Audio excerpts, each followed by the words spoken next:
On this episode, my dad and I are headed to northeast Saskatchewan after waiting 7 years on an either-sex draw moose tag with my grandpa's 1952 Remington 760.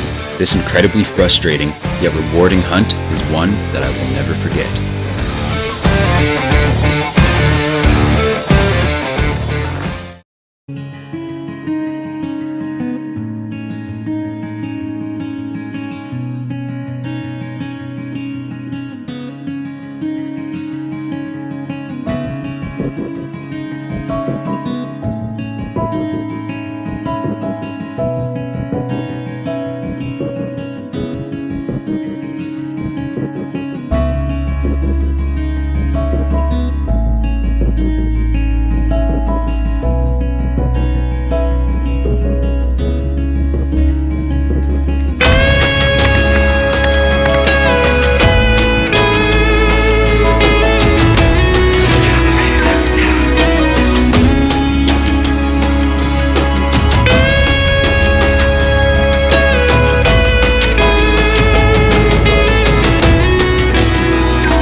The moment is brought to you by Recreations Taxidermy, the partners of GOBI Heat, stay warm, always, Greener Living Products, Highway Mart Archery Shop and Western Wear, and by Rack Stacker, Canada's leader in big game attractants.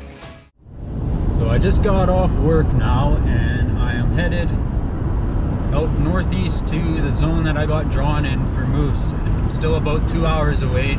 I'm not picky at all. Like, this is my first time being drawn for moose, and I have never shot a moose yet. So anything with antlers is going down for me. I won't sleep tonight. Guarantee you that. After waiting to be drawn in the desired zone for either sex moose, my wishes finally came true when draw results became available back in the spring. I had my heart set on this certain spot, as my dad has been lucky enough to take out multiple times throughout the years, as well as help some good friends drop some bulls. Dad went up early to make sure his lucky spot was still accessible, and while checking it out, had a bull come grunting up to him 40 yards away. With this being the day before opening morning, we both knew we wouldn't be sleeping tonight. Just pulling up to the cabin now. It's about 7:30 at night. So I've been on the road for about 3.5 hours, and we'll catch you guys in the morning.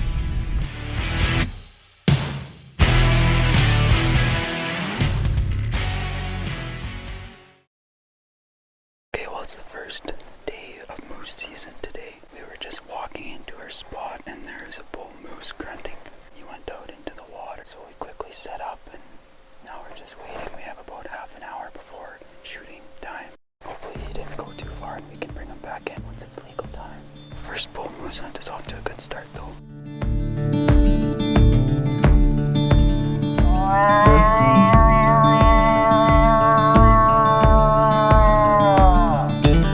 The warm weather and severe drought Saskatchewan has experienced this year has dropped water levels along the creek Dad had always tagged out on. Rutting activity was a whole other problem, with no bulls committing to our calls.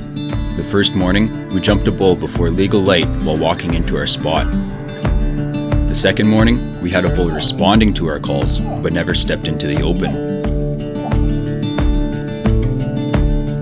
The next few days consisted of much of the same things: a lot of walking, a lot of glassing, a lot of calling and waiting, and a little bit of napping. Every grunt and branch snapping caused our hearts to race, only to leave us more frustrated. There's plenty of moose sign, but we couldn't see any moose.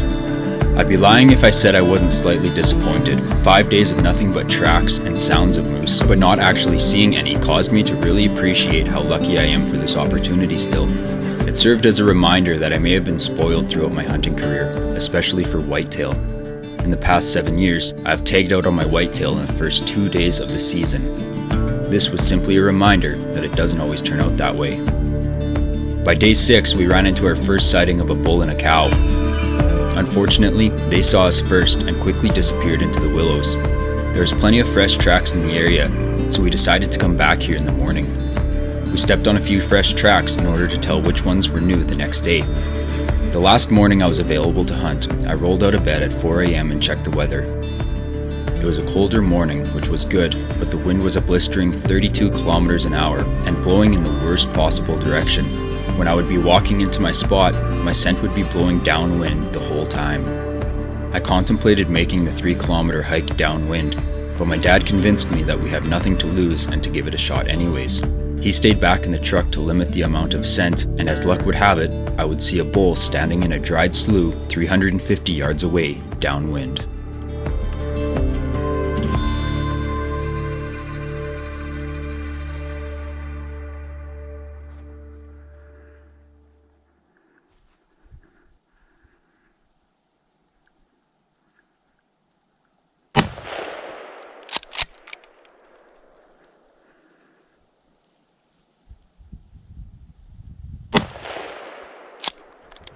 I just got my moose.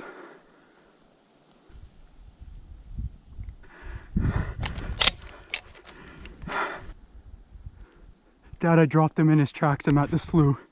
It's a bull moose. I'm just watching him to make sure he doesn't get up, but he dropped. Like, oh my Lord, thank you. Thank you, God. I love you, thank you.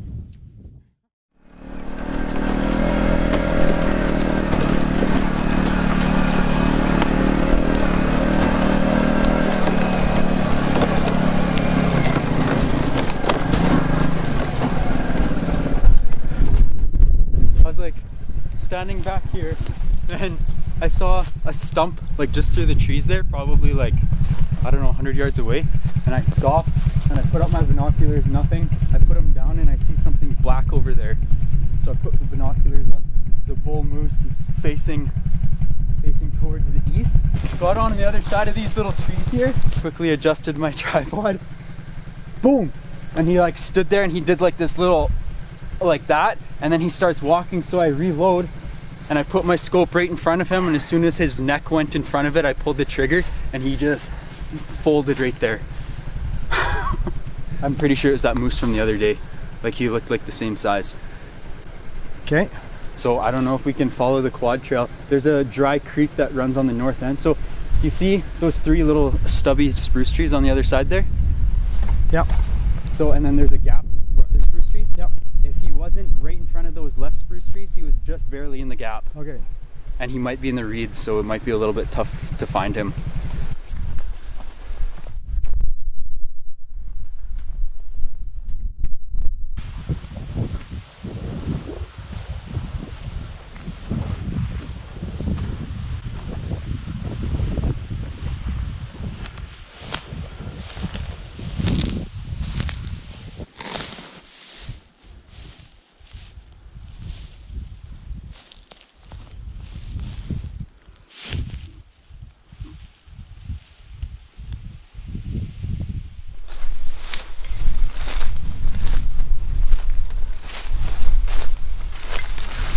I think I missed the first shot,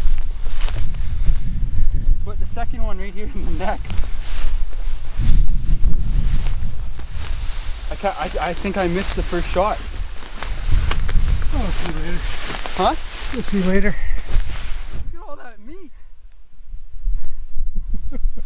Yeah, it's gonna be a lot.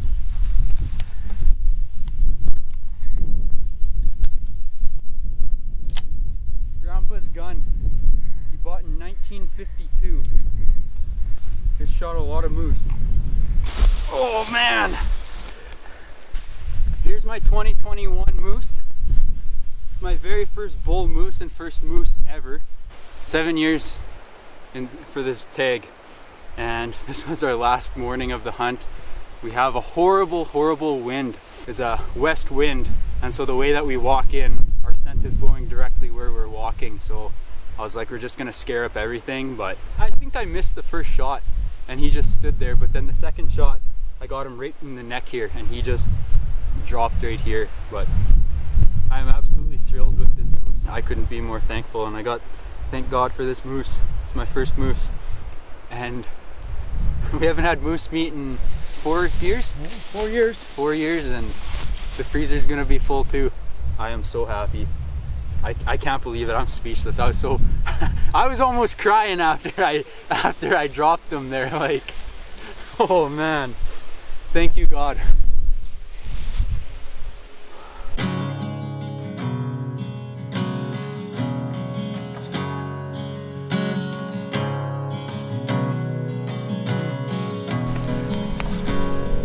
There we go.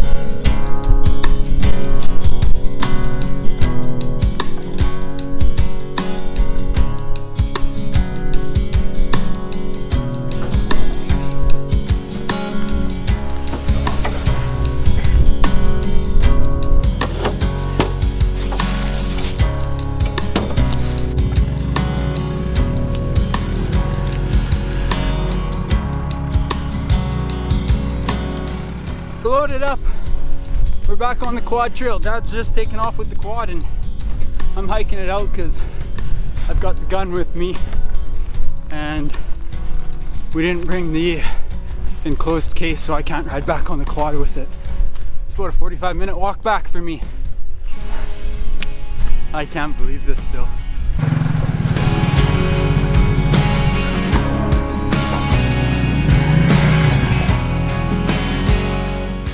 That just shows, don't lose your faith, because just when you're least expecting it, I was not expecting anything today with this bad wind, and God just proved me wrong. Could not be more thankful or blessed. And how fitting is it, it's on Canadian Thanksgiving today. So I get to go home today. We're gonna have fresh moose tenderloin for Thanksgiving, and turkey, and mashed potatoes, but we'll have moose gravy.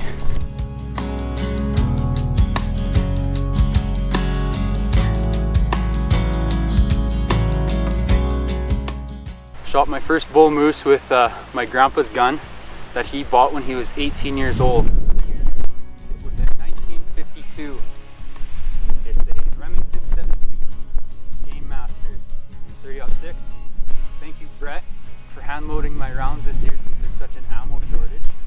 They obviously did the trick. Other than that first shot, I'm gonna blame the bullet on that one, not me. But the second shot did its job. So thanks, buddy. And thank you, Grandpa. This gun has shot a lot of moose, and I'm glad that I was able to take another one with it.